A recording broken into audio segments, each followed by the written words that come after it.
mas estamos muito felizes de estar aqui hoje. Amém? Casa nova, ambiente novo, tudo novo. Está bonito aí? Eu trouxe não guardas-costas, mas intercessores e amigos. Coisa boa, né? Outras vezes já vim com a Fabiana e outras vezes só. Hoje eu fiz o chamado e graças a Deus, né, nós temos aqui o Fábio Júnior, né? E trago também um abraço de toda a igreja de Venda Nova. Amém, irmãos? Muito feliz de estar aqui. Vamos orar em nome de Jesus? Feche teus olhos. Deus amado, nós estamos diante de Ti. Clamamos pela Tua misericórdia. Ó Deus, eu sei que aqui nesta noite, tantas famílias, tantas pessoas têm necessidades pessoais, têm situações que eles poderiam estar aqui agora pedindo ao Senhor em oração. Mas o que eu peço por eles, ó Deus, é que neste momento a Tua palavra venha ser suficiente na vida deles. Que este seja o momento em que o coração deles venha ansiar realmente por ouvir ao Senhor. Quantos aqui talvez há muito tempo não ouvem a Tua voz? E não sou eu, Pai, não sou eu que tenho, ó Deus, esta responsabilidade, mas creio que é o Teu Espírito Santo falando aos corações, por meio da Tua palavra. Sou somente um vaso, Pai, mas que a Tua palavra encontre boa terra nesta noite, independente da idade, independente da condição, independente da situação de cada um, que eles sejam alcançados, que haja nesta noite transformação, ó Deus, de vidas, não porque nós queremos, mas porque o Senhor, que és um Deus santo, justo e poderoso, diz que na Tua palavra, ela jamais volta vazia. Em nome de Jesus, Deus, cumpra na vida de cada um aqui o Teu propósito.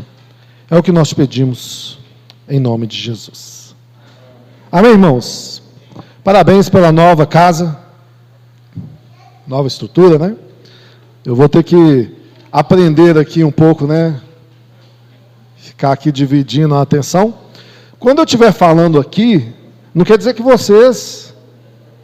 olha lá, está falando sabatão. É para todo mundo. Amém? Nós temos uma mensagem hoje sobre legalismo ou graça. É basicamente o sola gratia. É basicamente o sola gratia. E uma grande ideia que eu gostaria que você fixasse na sua cabeça hoje é que a graça te basta e ela te salva, inclusive do seu legalismo de tentar barganhar com Deus. Amém, irmãos? Amém. Para nós falarmos um pouco sobre dois temas, legalismo e graça, nós precisamos, na verdade, definir alguns termos, né? Olha que bênção, padre Denzel Washington Wallace, ele esteve lá em Venda Nova, e olha como a internet, irmãos, a internet, se bem utilizada, ela é uma bênção. A tecnologia é uma bênção. Quando Gutenberg cria ali a imprensa, e nós temos então os livros, agora a Bíblia sendo escrita, disponibilizada, isso é uma bênção, principalmente no período da Reforma. Agora nós temos a internet. O que o pastor Alan pregou hoje de manhã, por um momento, enquanto eu ouvia a mensagem dele, eu fiquei pensando, gente, muitas das coisas que ele está abordando aqui, e que são necessárias, eu não vou abordar, eu não vou tratar, e não trataria mesmo que eu copiasse o sermão. Eu brinquei com ele, como você vai pregar de manhã, eu vou lá, já anoto tudo, à noite eu replico.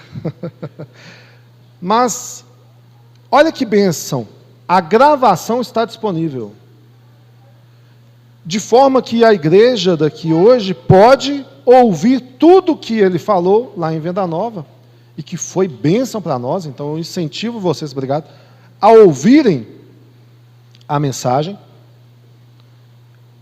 assim como eu sei que é algo que já está no propósito dele, no dia a dia dele, de educar vocês. Então, é outra mensagem, porém, eu creio que a mensagem ainda vai se conectar, sabe? Isso que é maravilhoso. Eu creio que Deus vai fazer isso no nosso meio. Primeiro, irmãos, graça. A palavra graça, Paulo emprega ela para significar o oposto de obras. Isso é, para nós os cristãos, algo muito comum. Efésios 2, 8, 9, que inclusive foi o texto lido, diz que nós somos salvos pela graça. Amém? E isso não vem de vós. Logo é um favor imerecido. Logo é algo que nós não podemos obter com algum esforço da nossa parte. Isso é maravilhoso. A graça de Deus está fundamentada na obediência perfeita e na meritória obra de Cristo. Somente Cristo teve méritos nesta obra. É o que nós chamaríamos do solus Christus, né? Então você pode imaginar, o pecado, irmãos, ele não pode destruir o valor disso. A graça pode reinar sobre a maior indignidade do homem. Amém? O segundo é o legalismo. O legalismo é uma tentativa de acrescentar à obra que é completa por Cristo alguma força, alguma coisa que a gente pode fazer. Ó, o pequeno Derek, deixa o pequeno Derek à vontade aqui, sobe, desce. A refutação do legalismo no Novo Testamento é, primeiramente, uma resposta ao quê? Às perversões das doutrinas da justificação somente pela fé. Quando a gente olha que a maioria dos oponentes do nosso Salvador, Jesus Cristo, o que eles acreditavam? Que eles poderiam ser justos em si mesmo, com base no seu zelo, com base nas suas obras, com base no compromisso que eles tinham na lei. Amém? O legalista, então, vai ter o seu foco nas normas. Olha que coisa, hein? Existem umas regras, o legalista olha para as regras. Enquanto a fidelidade é diferente. A fidelidade, ela vai focar naquele que estabeleceu. Então você tem, quem estabelece as regras? Deus. E nós temos as regras, e nós temos o Deus das regras. Se você é uma pessoa que foca no Deus das regras, você é fiel. Se você foca nas normas, nas regras do Deus, que criou essas regras, você corre o risco de ser uma pessoa legalista. Amém? Então, como a gente tem esses termos, nós vamos para a pergunta, né, do tema de hoje. Legalismo ou graça? Legalismo ou graça? Como ficou dividido, de repente, né? Tem o A e B. Turma do legalismo, tem o da graça. Espero que não. Mas você pode perguntar, o que eu quero para a minha vida? Ser uma pessoa legalista ou uma pessoa cheia da graça?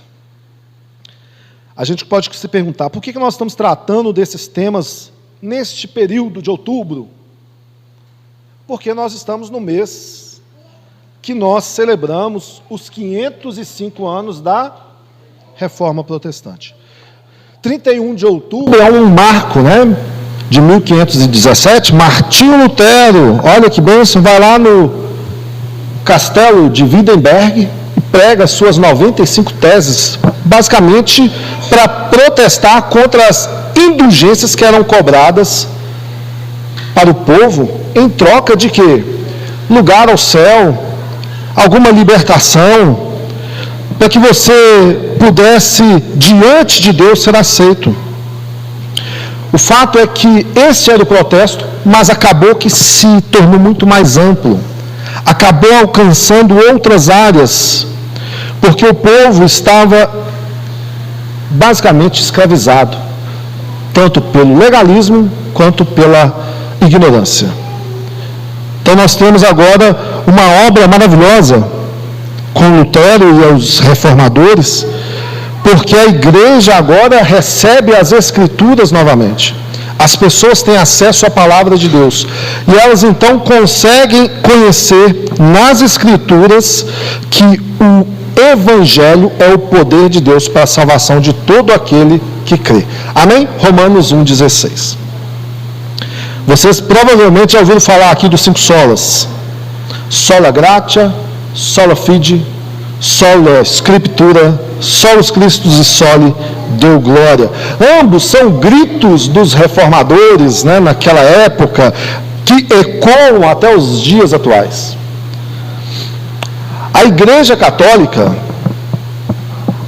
Apostólica Romana, ela também crê nesses pontos para efeito da salvação. A diferença está na palavra sola, o somente. Eles creem que Cristo salva? Creem, mas somente Cristo? Isso é o que nós estamos aqui bradando junto com os reformadores. Somente Cristo salva. Amém, irmãos? Então você que está aqui hoje, ou talvez, né, aquele que vai estar assistindo logo mais, você pode estar pensando assim: olha, eu sou um pecador. Deixa o pequeno Derek, rapaz. Jesus disse assim: deixe vir a mim das crianças. Só Jesus para falar isso, né? Eu falo isso na minha igreja, na igreja daqui não, a igreja que é outra. Mas lá na igreja Vida Nova eu falo assim: quando acaba o culto e que aquela correria, aquela bagunça, do qual os meus são os principais, eu falo só Jesus para falar, deixar vir as minhas crianças. Eu ia falar e trago uma corda junto. Estou brincando, tá, irmão? Não é honrar os irmãozinhos, não. Mas criança é bênção e deixa as crianças. De repente você que está aqui ouvindo ou assistindo, você está pensando assim: olha, eu sou o pior pecador. Eu sou um miserável pecador. O mais vil pecador do que está aqui nesse meio. De repente você fala assim: se conhecesse a minha história, você vai saber que eu sou uma pessoa que tem sangue nas mãos, tem corrupção, tem idolatria, hipocrisia, não importa, não importa. De repente sua vida hoje está marcada disso. Porém, irmãos, o que eu quero te dizer é que não importa o tamanho ou a gravidade do pecado. Se você é um homem ou uma mulher de Deus que está aqui hoje, eu quero que você entenda que, pelo Espírito Santo de Deus, se você se arrepende, há perdão de Deus para a sua vida. Isso é maravilhoso. Há esperança de Deus para você. Isso é maravilhoso.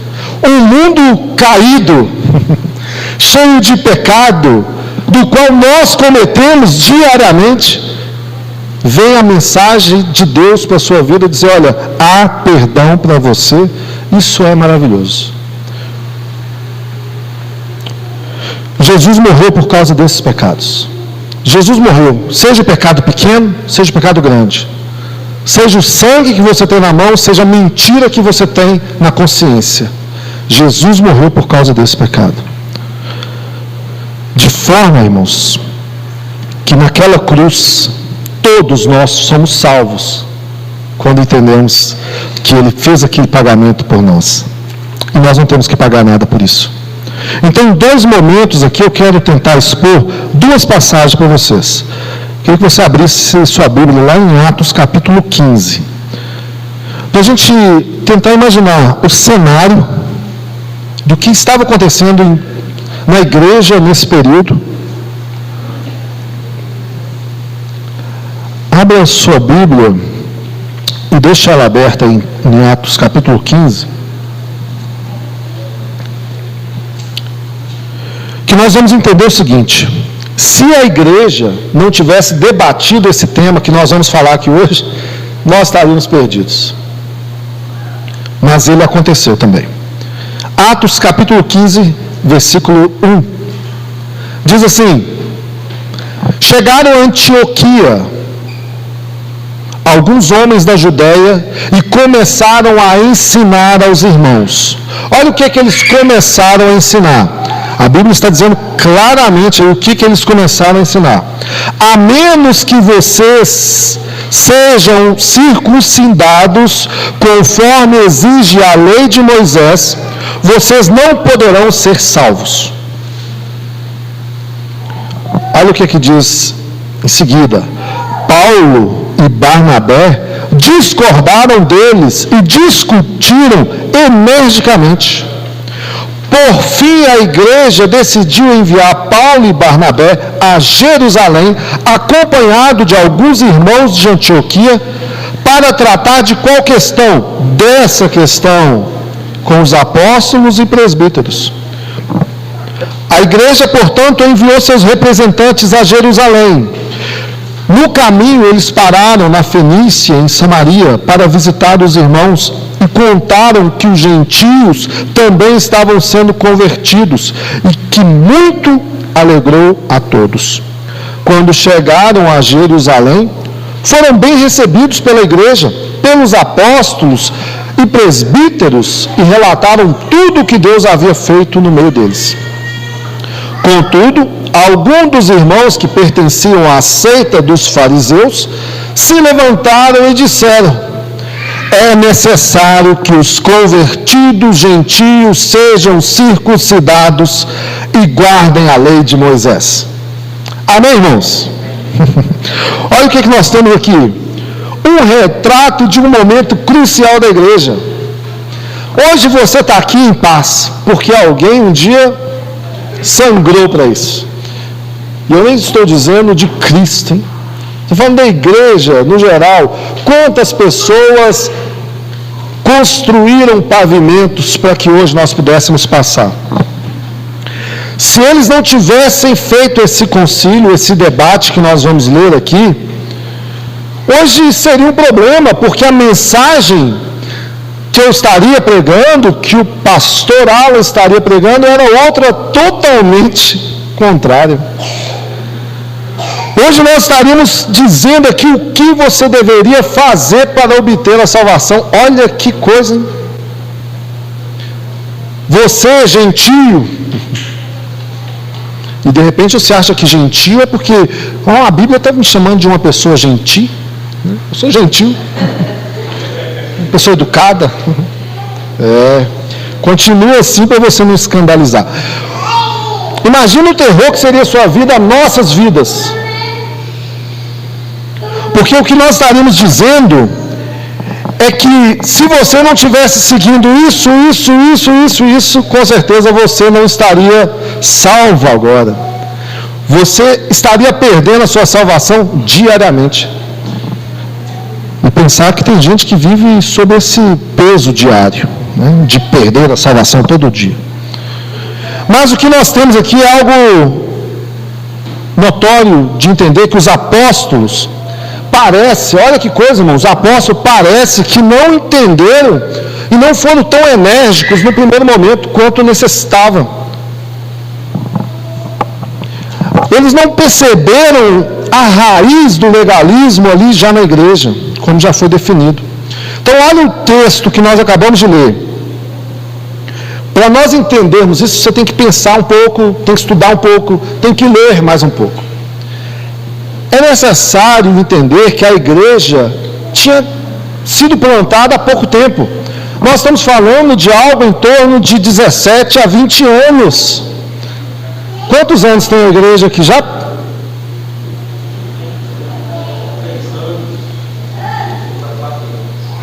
4 anos.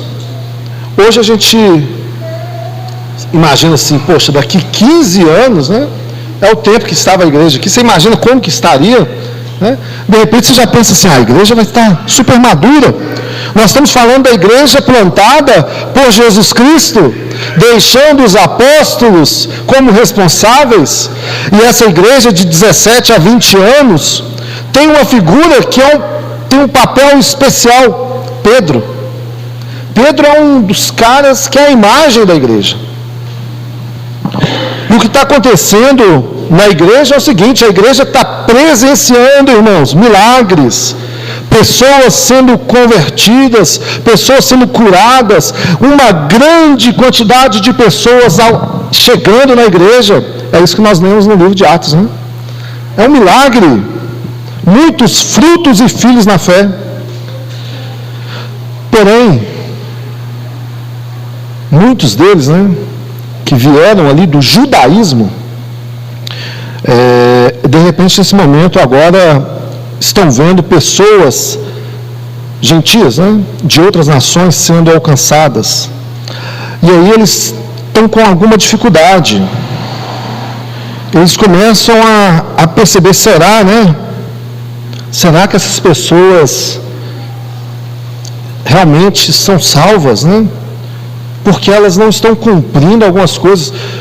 Olha, eu estou falando de Pedro, que pregou e 3.000 pessoas foram salvas, e pessoas de diversas nações.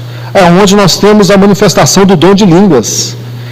Pessoas de várias nações falando na sua própria língua materna, terrena, as glórias de Deus, e as outras entendendo, meu Deus do céu. Eles estão vendo milagre, eles viram Jesus indo na Samaria, eles viram Jesus salvando o centurião, romano, pagãos, e agora eles estão com a dúvida: será que essas pessoas não têm que cumprir os ritos da lei? Tem que circuncidar? Vamos caminhar um pouco na Bíblia, né? Tem um pastor por aí que diz: olha, pentecostal que não faz barulho está com defeito de fabricação, não é? Eu digo o seguinte: reformado que não ama e nem lê a Bíblia precisa urgentemente de salvação. Porque reformado tem que amar as Escrituras. E nós somos a igreja do quê, pastor? Do livro, aí. Qual livro? Pessoal, qualquer livro aí, da Bíblia, irmãos. Amém? Vamos caminhar na Bíblia. Se você abrir a sua Bíblia aí, no capítulo 10 de Atos, voltar um pouco, você vai ver que aconteceu algo interessante. Pedro, este mesmo Pedro, líder da igreja, ele é chamado por Deus para ir à casa de um centurião romano, Cornélio. Vá lá até Cornélio, Pedro, por causa disso que ele vai.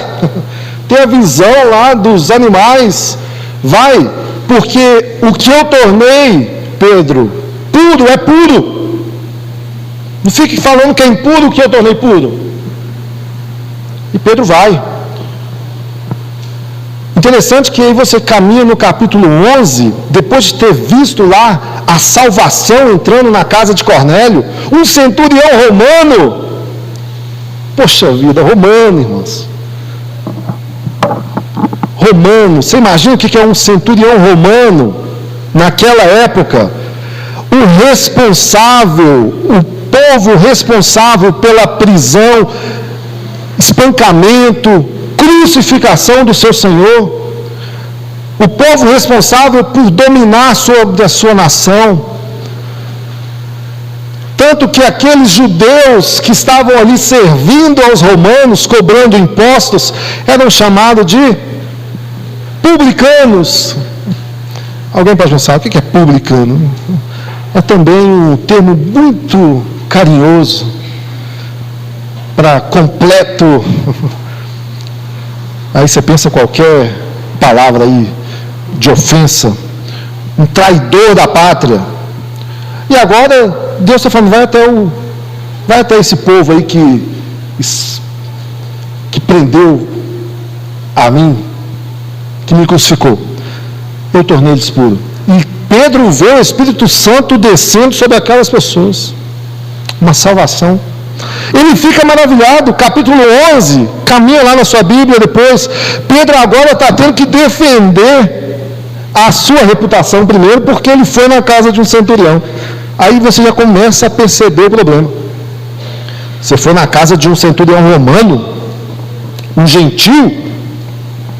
Foi. E eles receberam o Espírito Santo. Eles foram salvos. Pedro usa ali, foram salvos. Eu tive uma visão, Deus falou para mim, eu cheguei lá e eles foram salvos. Que maravilha! As pessoas então ficam maravilhadas. Aquelas pessoas ficam, ó, glória a Deus. E aí nós temos o capítulo 11 ainda apresentando um pouco mais de Barnabé e tratando, olha só, Barnabé, um homem santo, bom, cheio de fé. Esse Barnabé agora está indo para Tarso para procurar quem? Saulo. Ele tem que procurar Saulo e levá-lo para Antioquia. E é a primeira vez, como disse hoje o pastor Alan lá em Venda Nova, é a primeira vez que você escuta o termo cristão.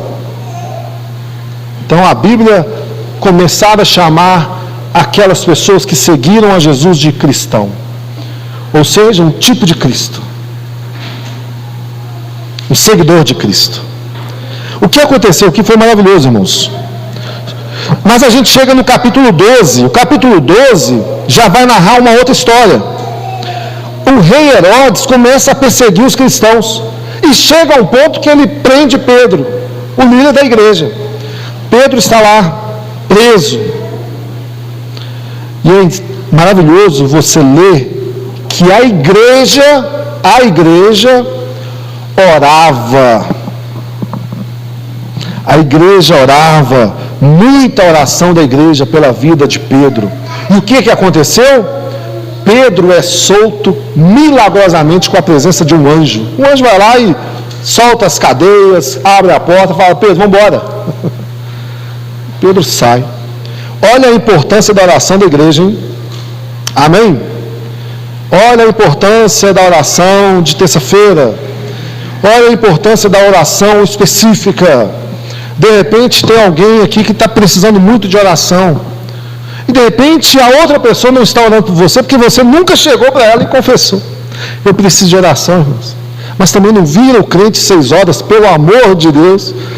Sabe o que é o crente 6 horas? Vocês oram por mim? Vocês oram por mim? Não ora por ninguém. Só ora por mim. Ore sem cessar, conforme diz 1 Tessalonicenses 5,17. E o final ali daquele capítulo 12 é que esse rei Herodes, que perseguiu, prendeu os cristãos e Pedro, ele acaba não dando a glória que é devida a Deus e é morto e é comido por bicho. E nós chegamos no capítulo 13.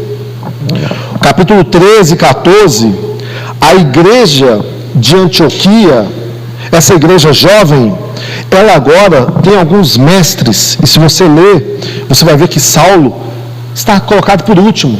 Saulo ainda não tem nenhuma relevância. Saulo é Paulo, irmãos.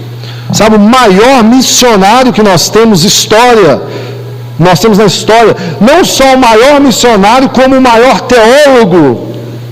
Isso aí vai contra aqueles que falam assim: olha, teólogo não gosta de evangelizar, reformado não gosta de evangelizar. Nós temos um exemplo aqui de alguém que era amante da palavra de Deus e que era o maior evangelista, Paulo. Um exemplo para nós. E ele aqui ainda era um mero Saulo. Aquela igreja já está enviando missionários. Poxa vida.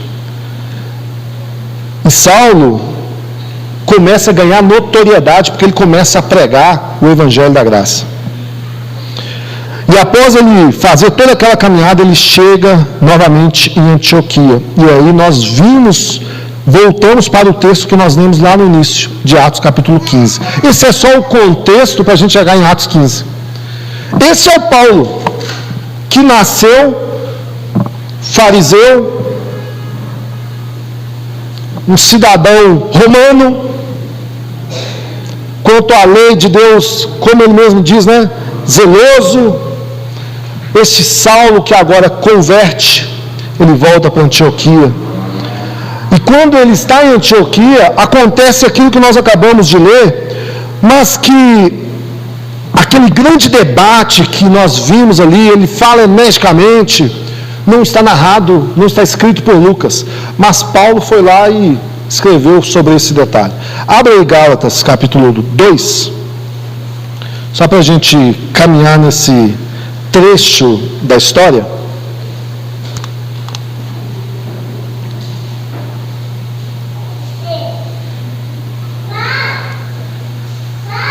Amém? Gálatas capítulo 2. Esse é o segundo texto. Olha só o que diz a partir do versículo 11. Mas quando Pedro veio a Antioquia, tive de opor-me a ele abertamente, pois o que ele fez foi muito errado. Eu estou na versão NVT, tá, irmãos? No começo, quando chegou, ele comia com gentios. Mais tarde, porém, quando vieram alguns amigos de Tiago, começou a se afastar com medo. Olha só, meu Deus do céu, Pedro! Com medo daqueles que insistiam à necessidade de circuncisão. Como resultado, outros judeus, é claro, começaram a imitar a hipocrisia de Pedro. E aí ele fica mais louco, né? Até mesmo Barnabé se deixou levar por ela. Quando vi que não estavam seguindo a verdade das boas novas, disse a Pedro diante de todos: se você que é judeu de nascimento, vive como gentio e não como judeu, por que agora obriga esses gentios a viverem como judeu? Você e eu somos judeus de nascimento, não pecadores, como os judeus consideram gentios. E, no entanto, sabemos que uma pessoa é declarada justa diante de Deus pela fé. Uai, vocês não estão em Gálatas, não? Sabemos que uma pessoa é declarada justa diante de Deus pela fé. Aleluia. E não pela obediência à lei. E cremos em Cristo Jesus para que fôssemos declarados justos pela fé em Cristo. E não porque obedecemos à lei, pois ninguém é declarado justo diante de Deus pela obediência à lei. Irmão, isso aqui é maravilhoso. Ao mesmo tempo que isso é assustador. Assustador isso aqui, meu Deus do céu. A igreja, como eu já disse, ela é nova. 20 anos, mais ou menos. Nós estamos falando de homens cheios do Espírito Santo, que estão ali ressuscitando pessoas, que estão realizando milagres maravilhosos, que estão recebendo orientação do próprio Espírito Santo de Deus, de como conduzir as coisas. E agora eles estão com crise identitária. Será que o cristianismo não é uma continuação do judaísmo? É o que está acontecendo com eles aqui.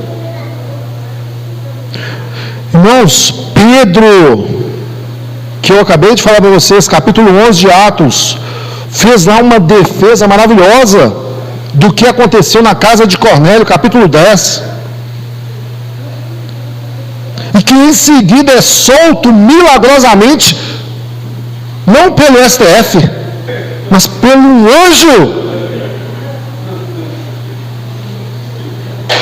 Ele agora vai para Antioquia, está na igreja de Antioquia, uma igreja cheia de gentios. Imagina que era todos nós aqui no café da unidade, nós aqui comendo, Pedro está aqui no meio comendo, tomando o café do Alan e falando assim, ó,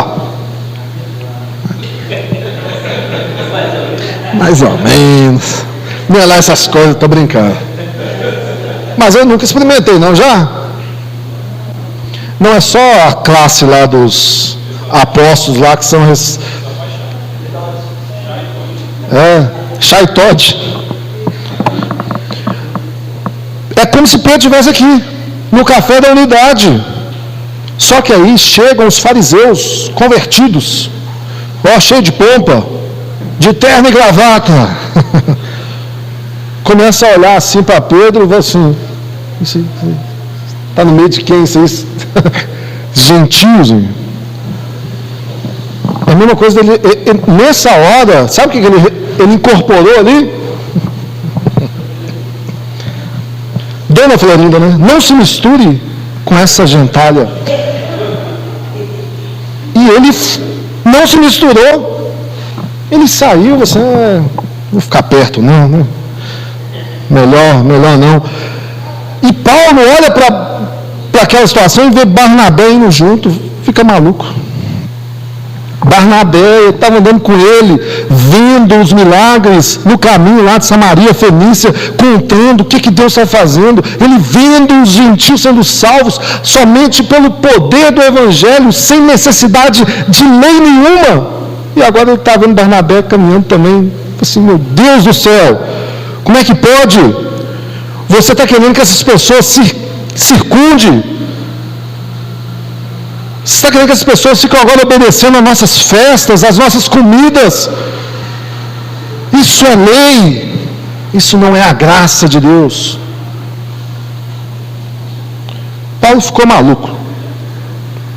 De forma que Paulo, nessa carta maravilhosa de Gálatas, do qual Martinho Lutero diz, olha, ela é a minha Catarina. Catarina, esposa de Martinho Lutero. E ele amava muito ela, tá? Antes que alguém pense assim, não é igual os cenários atuais, né? Que às vezes o marido quer matar a esposa, ou a esposa quer matar o marido. Ele amava, e ele fala, e eu amo a minha esposa, e Gálatas é a minha Catarina. Gálatas é onde o Evangelho é exposto diante dos nossos olhos, e toda a nossa legalismo é jogado por terra. Ele termina esse capítulo 2 dizendo, olha, eu estou crucificado com Cristo. Eu já não vivo mais, mas Cristo vive em mim. E a vida que eu vivo nesse corpo terreno é pela fé no Filho de Deus que me amou e se entregou por amor de mim. Eu creio, irmãos, que depois dessas palavras de Paulo para Pedro, do qual ele segue os critérios atuais, né, Silvaia? Hoje em dia fala assim, olha, eu posso chamar a atenção na frente de outras pessoas? Claro que não, não é, isso é totalmente antiético, né? Vou chamar atenção na frente de outro, você que faz isso, você é um péssimo líder. Paulo não está nem aí, você, ó, Pedro, vem cá, na frente de todo mundo, ele deixa claro, na frente de todo mundo, chama atenção, ó, totalmente equivocada essa sua postura. Isso não é um papel de um cristão, de alguém que nasceu de novo. É hipocrisia da sua parte. Pesado. Talvez fosse Pedro lembrado que ele disse lá em Atos 5:29.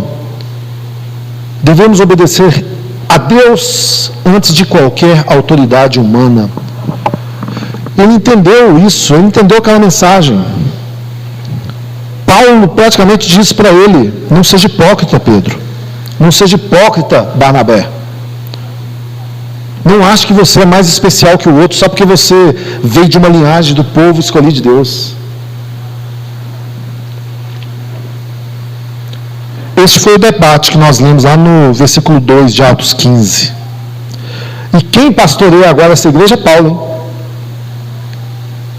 Depois desse acontecimento, aí nós vamos ter o chamado grande concílio da igreja.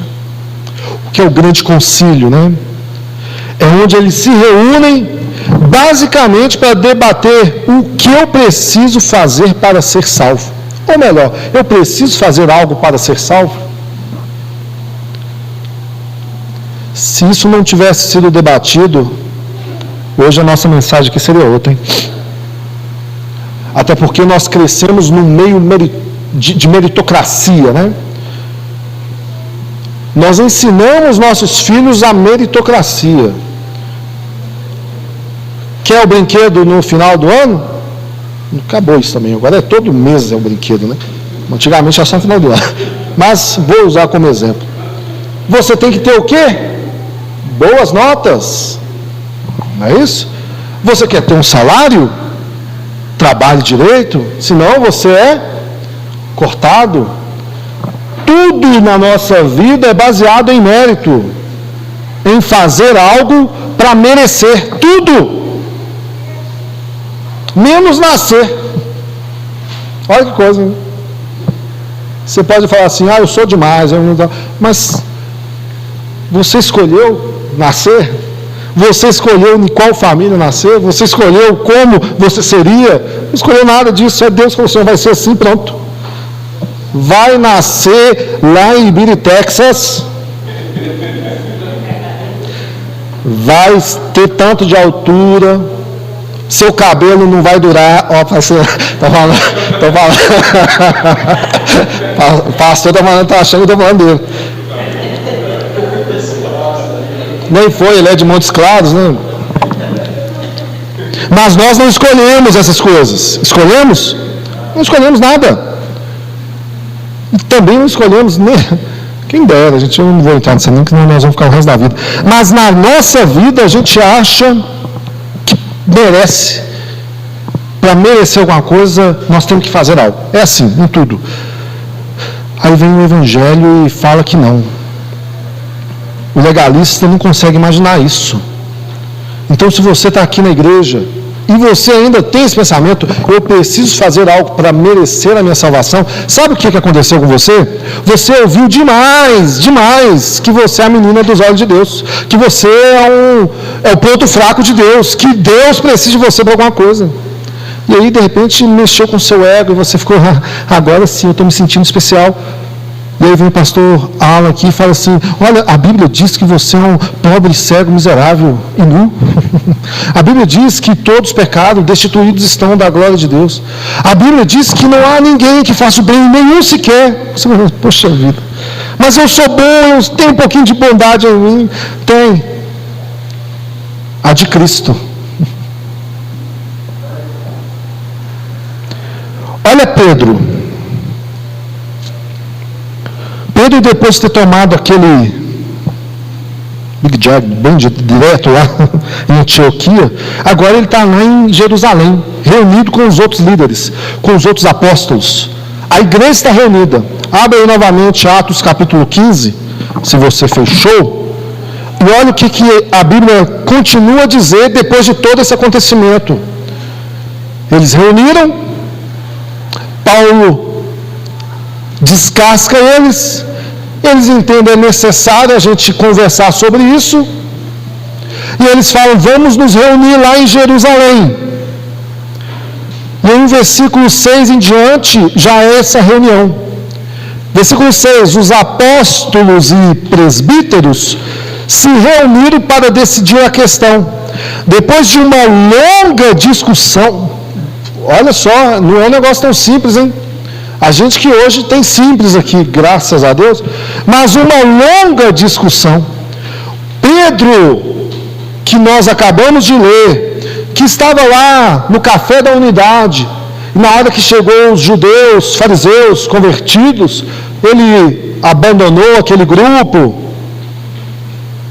E olha, irmãos, só abrindo um parênteses, isso pode acontecer conosco em um cenário, talvez não de legalismo, é um legalismo, mas não um legalismo igual a gente está vendo aqui, de observar a lei, mas isso pode acontecer, sabe em qual sentido? De repente você se achar melhor que a outra pessoa, não conceber a ideia de se sentar do lado de alguém que você tem aversão, hein? Qual é o tipo de pessoa que você tem aversão?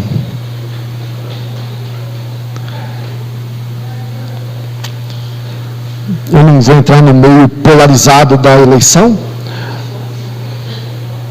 mas qual é o tipo de pessoa?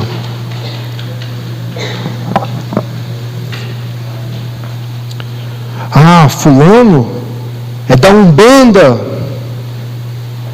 da Quimbanda, do Candomblé. Pode se sentar do seu lado e você conseguir vê-lo como alguém carente de Deus, como você também é? Ou você se acha superior? Um católico? Um neopentecostal? Um morador de rua? Uma prostituta? Um garoto de programa? Como é que é? Se nosso coração, não no sentido de receber, mas se internamente o coração pensa, eu sou melhor do que essa pessoa, você já falhou na caminhada. Olha o que diz lá no versículo 6. Após uma longa discussão, Pedro se levantou e se dirigiu a eles dizendo: olha aí Pedro agora, renovado e reformado. Irmãos, você sabe que há muito tempo Deus me escolheu dentre vocês para falar aos gentios, a fim de que eles pudessem ouvir as boas novas e crer. Deus conheceu o coração humano e confirmou que aceita os gentios ao lhes dar o Espírito Santo, como deu a nós. Não fez distinção alguma entre nós e eles, pois purificou o coração deles por meio da fé. Então, por que agora vocês provocam a Deus, sobrecarregando os discípulos gentios com um jugo que nem nossos antepassados conseguimos suportar? Cremos que todos nós e eles somos salvos da mesma forma pela graça do Senhor Jesus.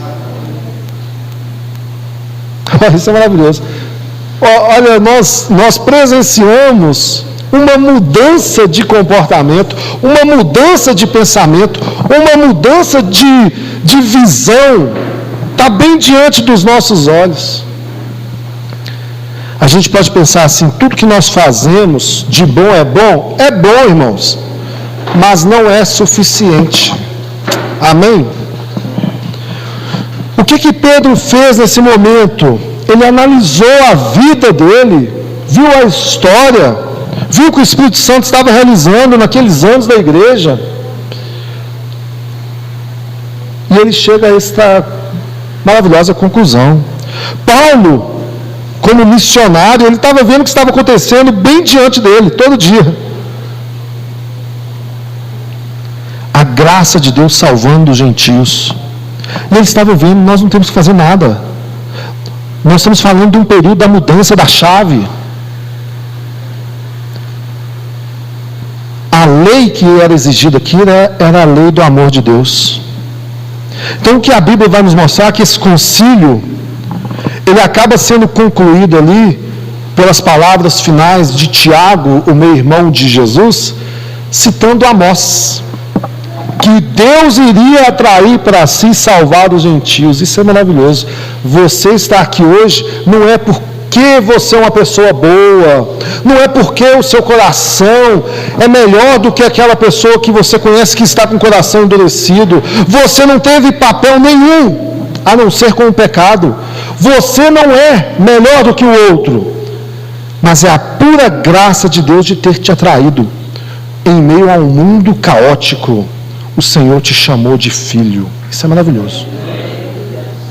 O Senhor te chamar de filho em meio a um mundo caótico e dizer: olha, eu sou suficiente para a sua vida. Isso é o que nos basta. Amém, irmãos? O legalismo, ele era sim um problema, mas pelo que nós vimos aqui, ele foi finalizado nas Escrituras. Graças a Deus. Graças a Deus por isso. Porém, nós ainda carregamos ele em nossas vidas, mesmo estando aberto aqui, mesmo estando tão claro. Abandone isso pelo amor de Deus, mas nós conseguimos ainda carregar ele. Nós temos o que os nossos pais na fé não tinham: a história toda escrita, narrada, completa.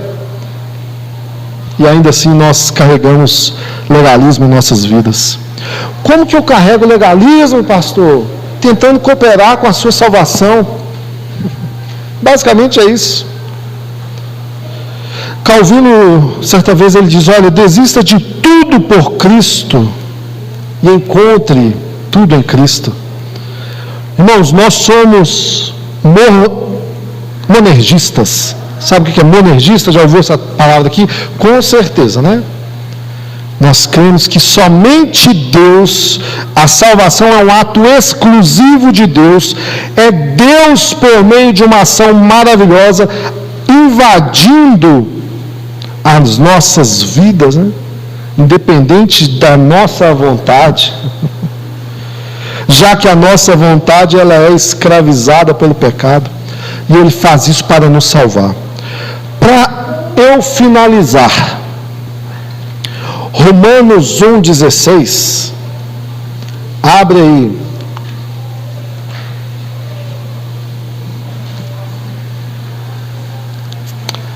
Romanos 1, versículo 16, um pouco depois de Atos. Esse é um versículo chave aqui para nós também. Diz assim: pois eu não me envergonho do Evangelho a respeito de Cristo, que é o poder de Deus em ação para salvar todos os que creem, primeiro o judeu e também o gentio. As boas novas revelam como Deus nos declara justos diante dele. O que do começo ao fim é algo que se dá pela, como diz as Escrituras, o justo viverá pela fé. Esse texto aqui, olha Paulo escrevendo para Romanos, irmãos. Romanos, algoz dos cristãos. Tudo que foi dito hoje, nesta mensagem, está com base nesse ensino de Paulo à igreja de Roma. Primeiro, que o Evangelho não pode ser jamais motivo de vergonha na sua vida. Amém? Eu me envergonho de dizer que eu sou crente. Espera aí. Eu me envergonho de dizer que eu sou crente? Ou eu me envergonho de caminhar como crente? Eu particularmente, eu acho sensacional, principalmente jovens que andam com a Bíblia, assim, sabe? Quanto maior, melhor. Quando eu estou passando de carro, eu vejo jovem passando assim, eu passo e grito: paz, varão! Ainda tem a raiz aqui do... Eita glória! Eu acho legal demais. Nós não podemos ter vergonha jamais de dizer que nós somos cristãos evangélicos. Não podemos. Mas o problema é que a maioria das vezes que a pessoa tem vergonha é porque a vida dela é uma vergonha para o evangelho. Olha assim, misericórdia, as pessoas veem que eu sou crente, sendo eu. Então, irmãos, pelo amor de Deus, não seja pedra de tropeço para aquele que é mais fraco, para aquele que está caminhando agora, para o incrédulo. Mas pelo contrário, a Bíblia diz o seguinte, olha, sabe aquele ensinamento que Paulo fala lá para Timóteo? Serve para cada um de nós que estamos aqui. Seja um obreiro aprovado, que não tem do que se envergonhar, que maneja bem a palavra da verdade. Aprenda com Paulo a ser um imitador de Cristo e chegar no final da sua vida e dizer: olha, eu combati o bom combate, eu terminei aquela carreira e eu guardei a fé, porque a fé é o que Deus nos deu para a salvação. Não podemos jamais perder a fé. Essas são as boas novas do poder de Deus. Seja você santo, seja você um pecador, as boas novas é para todos nós. E a mensagem declara que todos que estão em Cristo são justificados diante de Deus pela fé nessas obras de Cristo. Amém? O seu coração hoje, ele está inclinado a tentar agradar mais a Deus para ser aceito, para ser mais amado? Isso é legalismo. Deus pode te amar mais? Não. Deus pode te amar menos? Não. Deus te ama completamente em Jesus Cristo. Lembre-se sempre disso. O amor de Deus por você é o amor que Ele tem por Jesus Cristo. De forma que quando Ele olha para mim, olha para você, o que Ele vê de bom? Nada. Mas quando Ele vê Cristo, Ele vê aquele do qual está escrito Isaías 53, Ele vai ver o trabalho do seu santo, vai se sentir satisfeito, Ele vai ficar satisfeito. Em Cristo, Deus está satisfeito com você. Então Ele não vai te amar mais, não é possível. Ele não vai te amar menos. Ele te ama completamente em Cristo. Essa é a mensagem. Abandone todo tipo de legalismo. Não são as leis, não são as obrigações, não é a obediência, mas é o amor, irmãos. Amor daquele que deu as leis. Ame a Deus acima de todas as coisas. Não obedeça por medo do inferno, por mais que o inferno seja um lugar pavoroso. Mas obedeça por amor a um Deus que te criou. Do jeito que você está aí. Você talvez não se aceita, mas Deus te aceita. De repente você olha no espelho e fala assim: não gosto desse olho, não gosto da cor desse cabelo, não gosto do jeito. Mas Deus fala assim: olha, eu te criei e eu te amo desse jeito.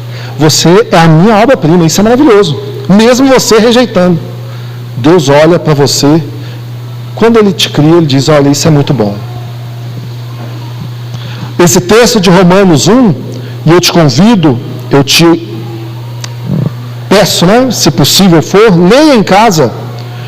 Olha como que esse texto vai dizer que os homens foram entregues a desejos vergonhosos pelo simples fato de conhecerem a Deus, não darem glória a Deus. E aí começaram a criar ideias obscuras, confusas. A Bíblia diz, eles se achando sábio, se tornaram tolos. Esse é o cenário que Paulo usa para pintar lá no final de Romanos 3, que todos os homens pecaram. Todos estão condenados, todos carecem da glória de Deus. Quão terrível é a situação de um homem sem Cristo. Se você está aqui hoje, acha que pode fazer algo para merecer a salvação, o cuidado, o zelo de Deus, arrependa-se e volte correndo para Jesus. Todos nós sem Cristo estamos perdidos. Todos nós carecemos de Cristo. Então entenda de uma vez por todas. Se você buscar com seus méritos, sua capacidade, vir a Deus, ainda assim, você não vai ser capaz de se salvar.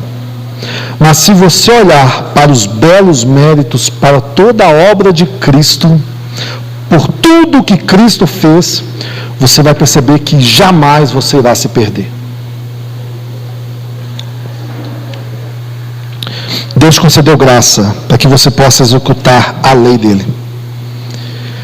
Então eu te digo, ame Deus acima de todas as coisas. E ame a teu próximo como eu vos amei, diz o Senhor. Olha só, Jesus fala para mim e para você: não ame ao teu próximo só como a ti mesmo. Isso a gente pode até falar no outro dia, ou joga a bola para o pastor Alan. A ti mesmo pode vir algumas interpretações, sabe? Mas amar ao próximo como Cristo me amou, passa na régua. Não trate jamais a graça como algo barato, sem peso, porque teve um preço alto de Cristo naquela cruz por mim e por você. E tratar a graça de Deus como algo barato é, por exemplo, você crer: eu creio, Jesus me salvou. Eu creio que Ele morreu na cruz por mim. Eu creio que eu não posso fazer nada para merecer a minha salvação. Mas, porque essa graça de Deus é tão maravilhosa e eu não posso perdê-la, eu vou continuar a minha vida de adultério.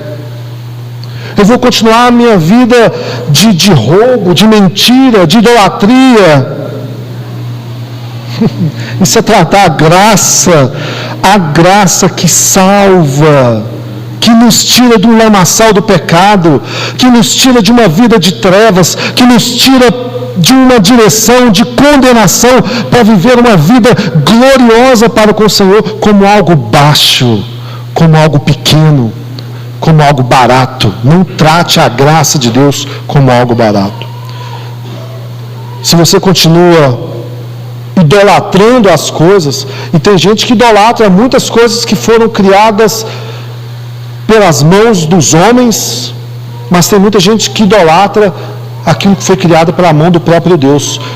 idolatrando outros homens, outras mulheres, idolatrando filho, idolatrando pai, idolatrando cantores, idolatrando qualquer pessoa. Não idolatre. Não crie um Deus no seu coração.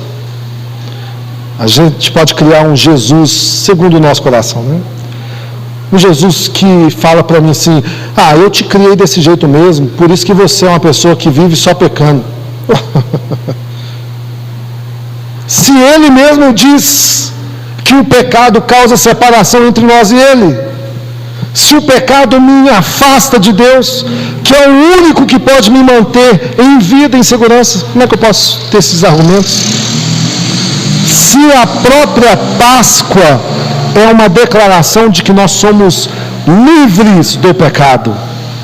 Outra hora nós éramos escravos, agora nós somos livres. Isso é o que a graça fez por nós. A graça nos deu a condição de olhar para o pecado e dizer: não quero. Outrora você não podia dizer: não quero. Diga: não quero. Continuar pecando, mesmo depois de ser salvo, é ter uma visão pequena de Deus. Quanto maior for sua visão de Deus, maior vai ser sua compreensão do estado de pecado que você está. E muito mais você vai depender de Deus. Olha quem teve uma visão gloriosa de Deus: Isaías, capítulo 6. No ano em que morreu o rei Uzias, eu vi o Senhor assentado sobre um alto e sublime trono. E ele disse: ai de mim, eu estou perecendo, porque meus olhos viram o Senhor, o Rei da Glória. Isaías, um profeta. Nós temos as Escrituras, nós temos o Espírito Santo, nós temos a comunhão da igreja, nós temos os líderes que Deus levanta para instruir na palavra, nós temos os irmãos que têm aí dons únicos, segundo a multiforme graça de Deus. Em nome de Jesus, use isso para a glória de Deus aqui nesta cidade. Use isso para a glória de Deus na sua casa. Use isso para a glória de Deus aqui neste lugar. A graça vai te capacitar. E eu espero que você saia desse sermão pensando: olha, eu não preciso realmente fazer nada para ser salvo. E como salvo, eu tenho que produzir frutos dignos de arrependimento, que demonstram que realmente eu fui salvo do pecado. Que a sola gratia, que somente a graça seja aquilo que conduz o combustível para a sua vida de fé, em nome de Jesus. Amém e amém.